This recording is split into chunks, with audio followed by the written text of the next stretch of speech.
Now, I'm sure you're well aware that markets don't just trend or bracket, and once they're done bracketing, they stop and then they start trending. It's all commingled, so it all occurs over time. Now, this is what we're going to talk about, is almost that transitioning between bracketing and trending markets. So straight away, what we're going to talk about is that, remember, price is simply an advertising mechanism. We've spoken about this. We've spoken about the elements of price, time, and volume. Now, certain prices or advertisements, they attract new business, and sometimes they're successful at attracting new business, and sometimes they're awful at attracting new business. Don't forget, the purpose of the market, the reason the markets were created, was to facilitate trade between a buyer and a seller. So what we have to ask ourselves is the very question is, how good is the market doing its job?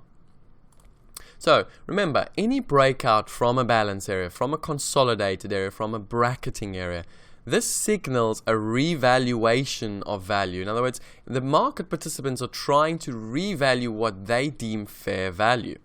Now, at this point, when we start to break out of, say, a bracket, all time frames are engaged. Why? Because we should only see initiative type response once we extend beyond the bracket's parameters. Crucial to understand, because when you do get the breaks of these sort of bracketed areas, you're going to get repositioning or new business, new positioning in the market. And that's why sometimes the breaks can look extremely aggressive. Alternatively, sometimes you get these aggressive reversals. And we're going to talk about these trade opportunities, because the important thing is not necessarily, the important thing to understand actually is that, the break point or the juncture point where the market decides we want to reprice or we fail to reprice, because there's so much activity in new business, it means there's new positioning. So either it goes and continues with the trend, or it fails and reverses. And that gives us very unique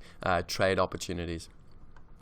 So let's then, what I want you to do is I want you to imagine volume as a force. Now, for the market to be successfully auctioning, and we want to move away from a bracketed area or from an area that's been traded out for some time, we would need to see excessive force, so almost relatively very high force from what we've seen in the previous periods, whether that's whether that's days, weeks, or months. Now, think of that value area as, once we break away from it, think of it as almost like a gravitational, pull. And, as we're moving more and more away from it, either the market's going to accept that, now we're going to start repricing or accepting value somewhere else, or if we fail and there's not enough force and not enough initiative, we're going to very quickly snap back, almost like an elastic would snap if you were, if you were trying to shoot it.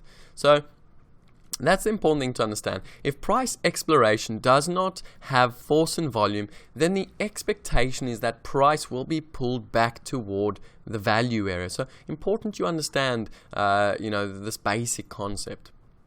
Now, once the auction is underway, rather than attempting to predict future prices, we instead observe as the market discovers future prices.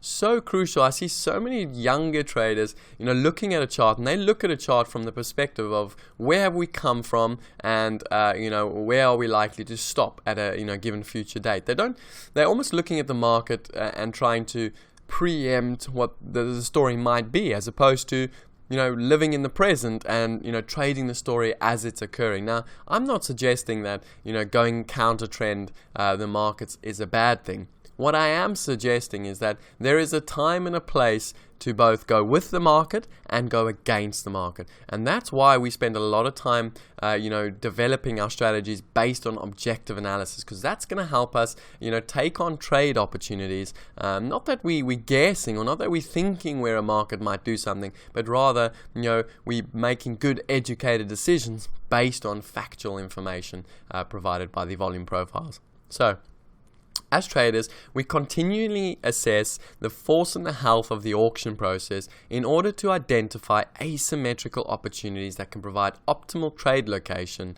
and, more importantly, trade location with less risk. So ideally, in an ideal world situation, what we're looking for, if we're a momentum trader, we're looking to be momentum traders when there's a high probability for momentum.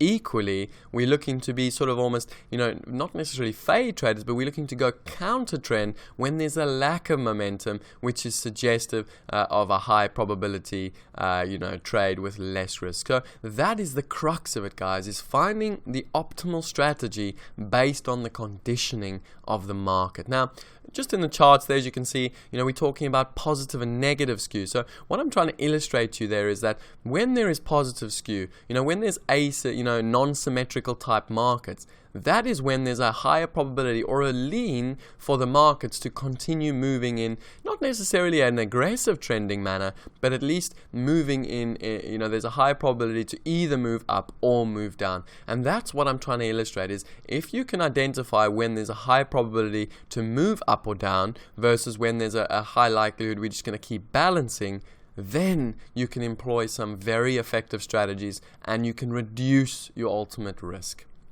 So, note, a bracketed market has already confirmed auctioning on both sides, whilst bracketing is still busy confirming. The trade strategies used will vary in both instances. In a bracketed market, one can be passive on entry as other influential timeframes are responsive, where a market that is trying to bracket has a slightly skewed risk, as we are seeing responsive price response, but also initiative from the trending timeframe. Therefore, we take on more risk preempting a bracketing market than a bracketed market. So all I'm trying to say to you is very simple. If a market has established itself as a bracketing market, in other words, we have clear areas where, we're finding that there's resistance, for buyers to buy higher or initiate higher, and sellers respond. And then equally on the flip side, sellers, initiated higher prices, and then, buyers responded lower prices. So if there's clear defined bracketing already, then as traders, we want to initiate strategies where we are a little bit more passive and we allow the market to come and tag us and fill us in, and we respond to those higher prices and to those low prices. However, if a market is still trying to bracket, it's still trying to show the parameters of a bracket, then there's a little bit of a higher risk preempting that it'll bracket. So what we then need to do is we need to wait and allow the market to show us its hand, show us that actually it does want to bracket before we start initiating trade. So that's all I'm trying to illustrate, is the difference in odds or the difference in risk that you're taking when you're looking at a market that is bracketed already, or when a market is looking to form some form of a bracket. So just understand that very important difference between the two. Let's now go and have a look at a chart of what bracketing and trending would look like put together.